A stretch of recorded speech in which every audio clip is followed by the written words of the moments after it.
जय माता दी, जय माँ दुर्गे। स्वागत है दोस्तों आप सभी का आपके अपने चैनल जी जायसवाल की यूट्यूब स्टोरी में। दोस्तों आज आप सुनिए पहले दिन पहला अध्याय श्री दुर्गा सप्तशती पाठ का। महर्षि मार्कंडे बोले, सूर्य के पुत्र सावर्णी की उत्पत्ति की कथा विस्तार पूर्वक कहता हूँ, सुनो। सावर्णी महामाया की कृपा से जिस प्रकार मनवंतर के स्वामी हुए उसका भी हाल सुनो। पहले स्वरोचिस नामक राज्य था। वह प्रजा को अपने पुत्र के समान मानते थे, तो भी कोला बिंध्वसी राजा उनके शत्रु बन गए। दुष्टों को दंड देने वाले राजा सूरथ की उनके साथ लड़ाई हुई। कोला बिंध्यवसियों के संख्या में कम होने पर भी राजा सूरथ युद्ध में उनसे हार गए।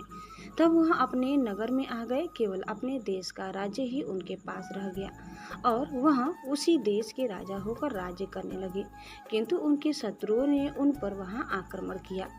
राजा को बलहीन देखकर उसके दुष्ट मंत्रियों ने राजा की सेना और खजाना अपने अधिकार में कर लिया। राजा सूरथ अपने राज्य अधिकार को हार कर शिकार खेलने के बहाने घोड़े पर सवार होकर वहां से एक भयंकर वन की ओर चल गए। उस वन में उन्होंने महर्षि मेधा का आश्रम देखा। वहां मेधा महर्षि अपने शिष्यों तथा मुनियों से सुशोभित बैठे हुए थे और वहां कितने ही हिंसक जीव परम शांति भाव से रहते थे। राजा सूरथ ने महर्षि मेधा को प्रणाम किया और महर्षि ने भी उनका उचित सत्कार किया। राजा सूरथ महर्षि के आश्रम में कुछ समय तक ठहरे। अपने नगर की ममता के आकर्षण से राजा अपने मन में सोचने लगे, पूर्व काल में पूर्वजों ने जिस नगर का पालन किया था वह आज मेरे हाथ से निकल गया। मेरे दुष्ट एवं दुरात्मा मंत्री मेरे नगर की अब धर्म से रक्षा कर रहे होंगे या नहीं। मेरा प्रधान हाथी जो कि सदा मद की वर्षा करने वाला और शूरवीर था, मेरे वैरियों के वश में होकर न जाने क्या दुख भोग रहा होगा। मेरे आज्ञाकारी नौकर जो मेरी कृपा से धन और भोजन पाने से सदैव सुखी रहते थे और मेरे पीछे पीछे चलते थे, वह अब निश्चय ही दुष्ट राजाओं का अनुसरण करते होंगे तथा मेरे दुष्ट एवं दुरात्मा मंत्रियों द्वारा व्यर्थ ही धन को व्यय करने से संचित किया हुआ मेरा खजाना एक दिन अवश्य खाली हो जाएगा। इस प्रकार की बहुत सी बातें सोचता हुआ राजा निरंतर दुखी रहने लगा। एक दिन राजा सूरथ ने महर्षि मेधा के आश्रम निकट एक वैश्य को देखा। राजा ने उनसे पूछा, भाई तुम कौन हो? यहाँ तुम्हारे आने का क्या कारण है? और तुम मुझे शोकग्रस्त अनमने से दिखाई देते हो, इसका क्या कारण है? राजा के यह नम्र वचन सुन वैश्य ने महाराज सूरथ को प्रणाम करके कहा। वैश्य बोला, राजन मेरा नाम समाधि है। मैं धनियों के कुल में उत्पन्न एक वैश्य हूँ। मेरे दुष्ट स्त्री पुत्र आदि को ने लोभ से मेरा सब धन छीन लिया है और मुझे घर से निकाल दिया है। मैं इस तरह से दुखी होकर इस वन में चला आया हूँ और यहाँ रहता हूँ। रहता हुआ मैं इस बात को भी नहीं जानता कि अब घर में इस समय सब कुशल है या नहीं। यहाँ मैं अपने परिवार का आचरण संबंधी कोई समाचार भी नहीं पा सकता कि वह घर में इस समय कुशल पूर्वक है या नहीं। मैं अपने पुत्रों के संबंध में यह भी नहीं जानता कि वह सदाचारी है या दुराचार में फंसे हुए हैं। राजा बोले, जिस धन के लोभी स्त्री पुत्रों ने तुम्हें घर से निकाल दिया है, फिर भी तुम्हारा चित्त उनसे क्यों प्रेम करता है? वैश्य ने कहा, मेरे विषय में आपका ऐसा कहना ठीक है, किंतु मेरा मन इतना कठोर नहीं है।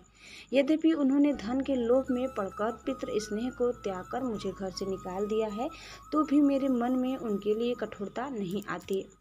हे महामते, मेरा मन फिर भी उनमें क्यों फंस रहा है, इस बात को जानता हुआ भी मैं नहीं जान रहा। मेरा चित्त उनके लिए दुखी है। मैं उनके लिए लंबी लंबी सांसें ले रहा हूँ। उन लोगों में प्रेम नाम को नहीं है, फिर भी ऐसे स्नेहियों के लिए मेरा हृदय कठोर नहीं होता।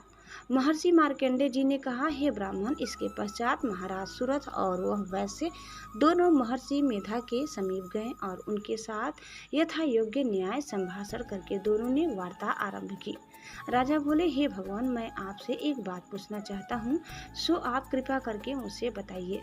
मेरा मन अधीन नहीं है, इससे मैं बहुत दुखी हूँ। राज्य धन आदि की चिंता अभी तक मुझे बनी हुई है और मेरी यहाँ ममता अज्ञानियों की तरह बढ़ती ही जा रही है। और यह समाधि नामक वैसे भी अपने घर से अपमानित होकर आया है।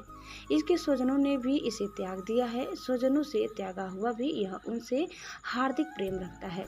इस तरह हम दोनों ही दुखी हैं। हे महाभाग, उन लोगों के अवगुणों को देखकर भी हम दोनों के मन में उनके लिए ममता जनित आकर्षण उत्पन्न हो रहा है। हमारे ज्ञान रहते हुए भी ऐसा क्यों है? अज्ञानी मनुष्य की तरह हम दोनों में यह मूर्खता क्यों है? महर्षि मेधा ने कहा, विषम मार्ग का ज्ञान सब जंतुओं को है। सबों के लिए विषय पृथक पृथक होते हैं। कुछ प्राणी दिन में नहीं देखते और कुछ रात को, परंतु कई जीव ऐसे हैं जो दिन तथा रात दोनों में देख सकते हैं। यह सत्य है कि मनुष्यों में ज्ञान प्रधान है, किंतु केवल मनुष्य ही ज्ञानी नहीं होता। पशु पक्षी आदि भी ज्ञान रखते हैं। जैसे यह पशु पक्षी ज्ञानी है, वैसे ही मनुष्यों का ज्ञान है, और जो ज्ञान मनुष्यों में वैसे ही पशु पक्षियों में है, तथा अन्य बातें भी दोनों में एक जैसी पाई जाती है। ज्ञान होने पर भी इन पक्षियों की ओर देखो कि अपने भूख से पीड़ित बच्चों की चोंच में कितने प्रेम से अन्न के दाने डालते हैं। हे राजन, ऐसा ही प्रेम मनुष्यों में अपनी संतान के प्रति भी पाया जाता है। लोभ के कारण अपने उपकार का बदला पाने के लिए मनुष्य पुत्रों की इच्छा करते हैं और इस प्रकार मोह के गड्ढे में गिरा करते हैं। भगवान श्री हरि की जो माया है, उसी से यह संसार मोहित हो रहा है। इसमें आश्चर्य की कोई बात नहीं, क्योंकि वह भगवान विष्णु की योग निद्रा है। यह माया ही तो है जिसके कारण संसार मोह में जकड़ा हुआ है। यही महामाया भगवती देवी ज्ञानियों के चित्त को बलपूर्वक खींचकर मोह में डाल देती है और उसी के द्वारा संपूर्ण जगत की उत्पत्ति होती है। यही भगवती देवी प्रसन्न होकर मनुष्य को मुक्ति प्रदान करती है। यही संसार के बंधन का कारण है तथा संपूर्ण ईश्वरों की भी स्वामिनी है। महाराज सूरत ने पूछा, भगवान, वह देवी कौन सी है जिसको आप महामाया कहते हैं? हे ब्राह्मण, वह कैसे उत्पन्न हुई और उसका कार्य क्या है? उसके चरित्र कौन कौन से हैं? प्रभु, आपका जैसा प्रभाव हो, जैसा स्वरूप हो, वह सब ही कृपा करके मुझे कहिए, मैं आपसे सुनना चाहता हूँ। महर्षि मेधा बोले, राजन, वह देवी तो नित्य स्वरूपा है। उसके द्वारा यह संसार रचा गया है, तब भी उसकी उत्पत्ति अनेक प्रकार से होती है। वह सब आप मुझसे सुनो। वह देवताओं का कार्य सिद्ध करने के लिए प्रकट होती है। उस समय वह उत्पन्न हुई कहलाती है। संसार को जलमय करके जब भगवान विष्णु योग निद्रा का आश्रय लेकर शेष शैया पर सो रहे थे, तब मधुकैटभ नाम के 2 असुर उनके कानों के मैल से प्रकट हुए और वह श्री ब्रह्मा जी को मारने के लिए तैयार हो गए। श्री ब्रह्मा जी ने जब उन दोनों को अपनी ओर आते देखा और यह भी देखा कि भगवान विष्णु योग निद्रा का आश्रय लेकर सो रहे हैं, तो वह उस समय श्री भगवान को जगाने के लिए उनके नेत्रों में निवास करने वाली योग निद्रा की स्तुति करने लगे। श्री ब्रह्मा जी ने कहा, हे देवी, तुम ही स्वाहा, तुम ही स्वधा और तुम ही वसटकार हो। स्वर भी तुम्हारा ही स्वरूप है। तुम ही जीवन देने वाली सुधा हो। नित्य अक्षर प्रणव में आकार, उकार, मकार, इन तीनों में माताओं के रूप में तुम ही स्थित हो। इनके अतिरिक्त जो बिंद पद अर्थ मात्रा है, जिसका कि विशेष रूप से उच्चारण नहीं किया जाता है, हे देवी, वह भी तुम ही हो। हे देवी, संध्या, सावित्री तथा परम जननी तुम ही हो। तुम इस विश्व को धारण करने वाली हो। तुमने ही इस जगत की रचना की है और तुम ही इस जगत का पालन करने वाली हो।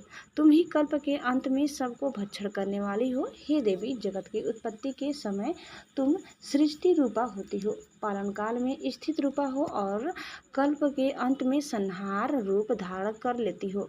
तुम ही महाविद्या, महामाया, महामेधा, महारात्रि और मोहरात्रि हो।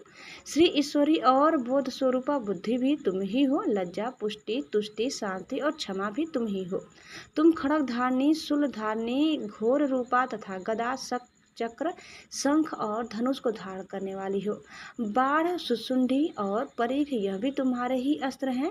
तुम सौम्य और सौम्यतर हो। यही नहीं बल्कि जितनी भी सौम्य तथा सुंदर वस्तुएं इस संसार में हैं, उन सबसे बढ़कर सुंदर तुम हो, पर और अपर सबसे पर रहने वाली सुंदर तुम ही हो। हे सर्वस्वरूपे देवी, जो भी असत पदार्थ है और उसमें जो शक्ति है वह तुम ही हो। ऐसी अवस्था में भला तुम्हारी स्तुति कौन कर सकता है। इस संसार में सृष्टि, पालन और संहार करने वाले जो भगवान हैं, उनको भी जब तुमने निद्रा के वशीभूत कर दिया है तो फिर तुम्हारी स्तुति कौन कर सकता है। मुझे भगवान विष्णु तथा भगवान शंकर को शरीर धारण कराने वाली तुम ही हो। तुम्हारी स्तुति करने की शक्ति किसमें है। हे देवी, तुम तो अपने इन उदार प्रभाव के कारण ही प्रशंसनीय हो। मधु और कैटभ जो भयंकर असुर है, इन्हें मुंह में डाल दो और श्री हरि भगवान विष्णु को भी जल्दी जगा दो और उनमें इनको मार डालने की बुद्धि भी उत्पन्न कर दो। महर्षि मेधा बोले, हे राजन, जब श्री ब्रह्मा जी ने देवी से इस प्रकार स्तुति करके भगवान को जगाने तथा मधु और कैटभ को मारने के लिए कहा तो वह भगवान श्री विष्णु के नेत्र, मुख, नासिका, बाहु, हृदय और वक्ष स्थल से निकल कर ब्रह्मा जी के सामने खड़ी हो गई। उनका ऐसा करना था कि भगवान श्री हरि तुरंत जाग उठे और दोनों असुरों को देखा, जो कि अत्यंत बलवान तथा पराक्रमी थे और मारे क्रोध के जिनके नेत्र लाल हो रहे थे और जो ब्रह्मा जी का वध करने के लिए तैयार थे। तब क्रुद्ध हो उन दोनों दुरात्मा असुरों के साथ भगवान श्री हरि पूरे 5000 वर्ष तक लड़ते रहे। एक तो वह अत्यंत बलवान तथा पराक्रमी थे, दूसरे महामाया ने भी उन्हें मुंह में डाल रखा था। अतः वह श्री भगवान से कहने लगे, हम दोनों तुम्हारी वीरता से अत्यंत प्रसन्न हैं, तुम हमसे कोई वर मांगो। भगवान ने कहा, यदि तुम मुझ पर प्रसन्न हो तो अब तुम मेरे हाथों से मर जाओ, बस इतना सा ही वर मैं तुमसे मांगता हूँ। यहाँ दूसरे वर से क्या प्रयोजन है। महर्षि मेधा बोले, इस तरह से जब वह धोखे में आ गए और अपने चारों ओर जल ही जल देखा तो भगवान श्री हरि से कहने लगे, जहाँ पर जल न हो, सूखी जमीन हो, उसी जगह हमारा वध कीजिए। महर्षि मेधा कहते हैं, तथास्तु कहकर भगवान श्री हरि ने उन दोनों को अपनी जांघ पर लिटाकर उन दोनों के सिर काट डाले। इस तरह से यह देवी श्री ब्रह्मा जी के स्तुति करने पर प्रकट हुई थी। अब तुमसे उनके प्रभाव का वर्णन करता हूँ, सुनो। दोस्तों, दूसरा अध्याय हम दूसरे वीडियो में सुनेंगे। अभी तक यहीं पर हम वीडियो समाप्त करते हैं। उम्मीद करते हैं कि आपको हमारी आज की वीडियो जरूर पसंद आई होगी। आपको कैसे लगी कमेंट करके बताइए। चैनल में नए हैं तो प्लीज़ लाइक, शेयर और सब्सक्राइब करना न भूलें। धन्यवाद। जय माता दी, जय माँ भवानी, जय माँ काली। ओम नमः शिवाय। हर हर महादेव।